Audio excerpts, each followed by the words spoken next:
true African American. See, I'm not an African American. When you see a guy like me, I was born in the United States just like you. Guess what I am? American.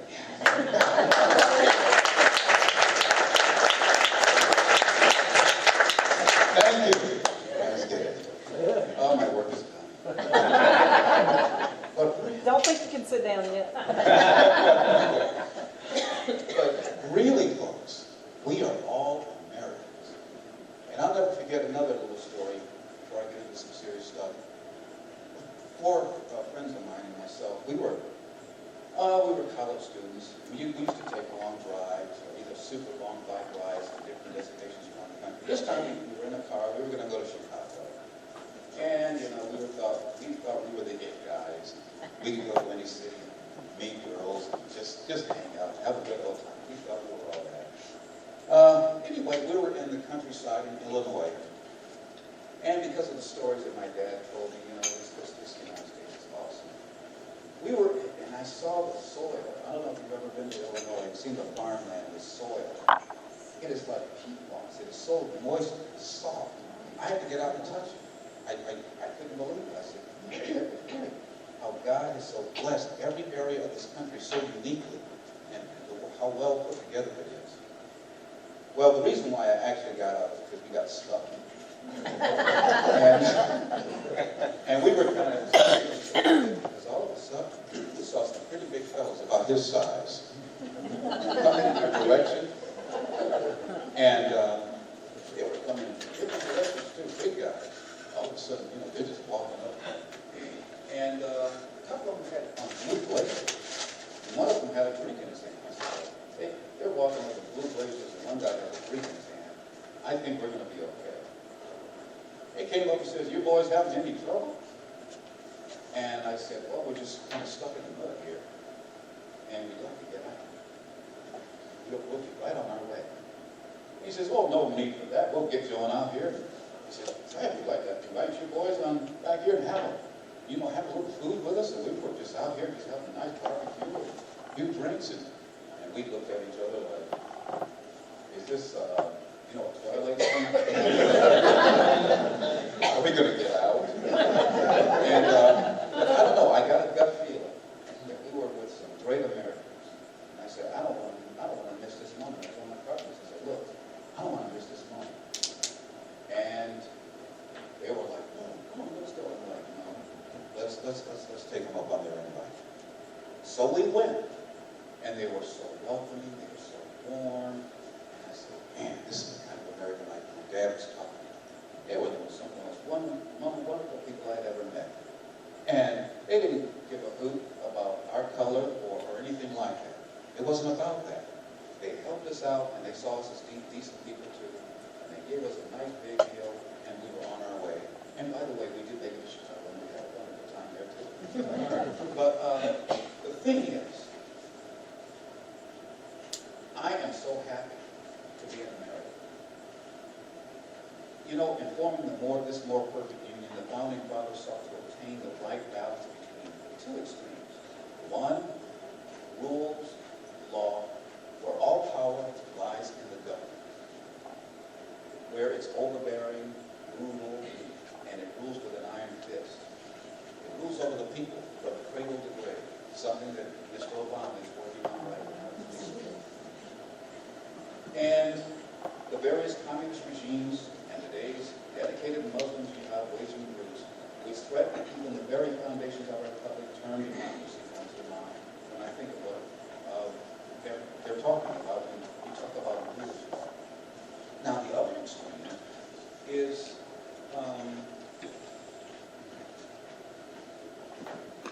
it's more like anarchy, where you have no rules of government, where everything goes or anything goes. Anything that is not good goes. You have no morality, you have no stable families, you have no real economy. Oh, that's what we're working on today. But the founding fathers, being the geniuses they are, formed a perfect balance of rules and between rules and anarchy. And that is what they formed, this more perfect union, where you had a government of the people, by the people, and for the people, that were inspired by God, by His grace, by His mercy, and all the writings from the Constitution, Bill of Rights, the Federalist Papers. The Federalist Papers should be required for all students. You know, we did a printout of the Federalist Papers years ago, and we found out that the average farmer of that time, when it was printed, could read and understand the Federalist Papers, and on average they received only a 4th grade private sex of education. Now, if you were to put the Federalist Papers in front of the students today, the average student, not because students are any dumber, they're just as smart as they were then, but because of the dumbing down processes of the school system, they could not, the average college student couldn't understand the principles enumerated in the Federalist Papers today. And it is not because it is not the fault of the students, it is the fault of the adults who have been led astray by generations and generations of teaching away from what is right in this country. To have what we have today, the worst school system in the entire industrialized world. You got that right.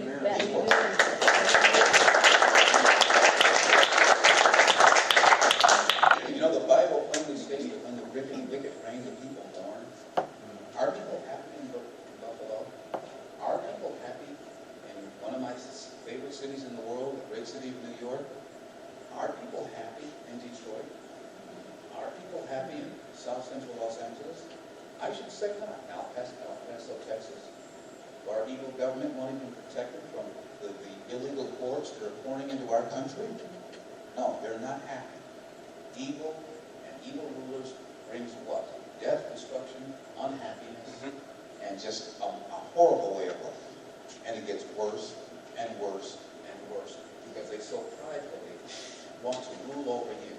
They don't consider your right to be a grandmother or a mother, to raise your children the way you see fit, actually, according to how God sees it, which will be a blessing to you and your family. They hate the fact that you're one day. They hate the fact that any business owner in here who's growing a business passed down to his children and his children's children, they hate the fact that you're doing that because, look, that means he's independent. He's not dependent upon us. They hate that. It's not that when you hear a politician, Governor, Jesse, hey, where's the camera? Jackson. Calls him.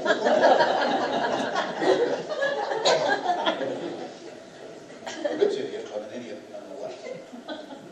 When you hear these people talking about, we need to help you. We need more help for the poor. One time someone asked me, they said, Mr. Edwards, this is a liberal interview show. And he said, Mr. Edwards, what's the first thing you would do for the poor? And I said, you really want to know the first thing I do for the poor? I said, well, not be one of them. And they were just, they said, oh, how can you say such a thing? That is so evil. And you're a... And I said, well, what does that have to do with it? First of all, if I'm poor, how can I help the guy next to me? If it's a bunch of poor people walking around bumping into each other, you're just going to end up with poor results, right? Right. Someone has to escape the madness and set an example, achieve, turn around and help his brother, his sister, and so on and so on. You're either going to build a nation towards the positive, or you're going to or destroy a nation towards the negative. It's down to choosing one or the another. And America, the United States of America, my favorite country in the world, is right now at a crossroads. Many people are saying, they'll tell me, especially in church land, oh, Ron, you should not be involved in the area of politics. It is evil. It is wrong. And it is dirty. You should stay away from talking about these things. Jesus is coming back soon. And I say, do you really believe that Jesus is coming back to this hot mess? Do you really believe that? Have you read your Bible, sir? This is going to be a real conversation about that. You'd be surprised. They're so prideful in their brand of Christianity that they're willing to mislead you into discarding the word that tells us all to be good stewards. And everybody in this room can tell me what a steward means. It means to take care. And we're to be a blessing. We have to be a good steward. And that means, and the word also said, what? Occupy till I come. It doesn't matter if Jesus is coming back in 3 weeks or 400 years. We are to be caught doing the right thing in all things until he comes back. That's it. That's with our families, that's with our government, that's with our economy, that's in the media, that's in the 7 pillars of society. By the way, I'm writing a book on rebuilding the 7 pillars of society. It'll be out, it should be out by September, October the latest. So you guys will hear about that as well. And the media, we've got to rebuild it. We have to restore it. And when someone tells you, well, the system is all dirty and it's filthy and it's just this, well, if you want to clean up the system, get in it. Put yourself in it. Replace them just like they replaced good people a long time ago. You matter just as much as any liberal, big-mouth liberal who would shout you down in a second. You matter just as much. And besides, one and God is a majority. Don't you have to fear? As even Franklin D. Delano Roosevelt said many decades ago, you have nothing to fear but fear itself. That's right. So, if he could understand that, my God, you should do that too. Have no fear, my friends. You are walking with God. He wants you to get involved. He wants you to teach your children the right way. He wants you to get involved in government. He wants you to pray for your government. And I don't mean pray, oh, God, please bless Obama. I'm not talking about that. No. He prays, you should be praying, God, will you change Obama's heart? Yeah. Or change his address?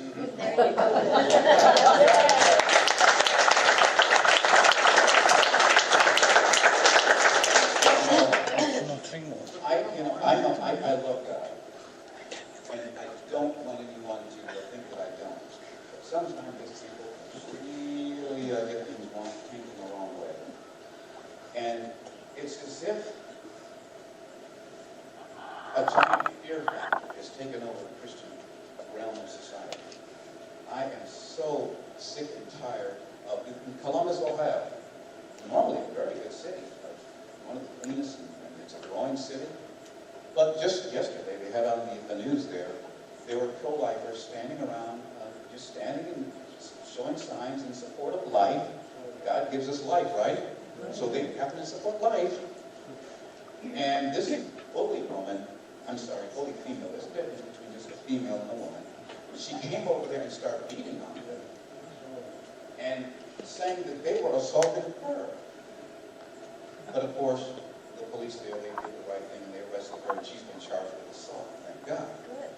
But liberals have this tendency, like Muslims, to start a fight, a struggle, or whatever, and then when you stand up, they act like you're being the ones who are being offensive. If you mention a scripture from the Bible, you're called a bigot. If you stand up for God's principle, if you stand up for the unborn, you're called a bigot. Because you don't agree with the murder of the most innocent amongst us? Come on. And I am so tired of when I hear Christians, oh, we just, I mean, they sound like Porky Pig almost. We just can't get it all. I'm not about to say something. Just stay home. Oh my God. God doesn't. It just goes on and on and on. And I just cannot fathom. And here's another thing. If you ever get intimidated, you know, I call them the Negro thought police. If you stand up, whether it's in a public venue or private or whatever, and you're standing up correctly for the principle, whether it's against high taxes, regulation against abortion, murdering of innocent life, or whatever, or just general communism, and some member of the Negro thought police comes to you and says, you're a racist. You don't like Obama, and you're a racist. I want you to tell them, basically, to go where the sun doesn't shine, or something to that effect, because that is a lie that is from the Soloninsky playbook. Yes, it is. Don't take it. And I promise you, if you continue to stand tall, be loud, be vigilant, be correct. Maybe you speak publicly, be morally correct. And I promise you, you're going to continue to see, you're going to start seeing things happen in this country.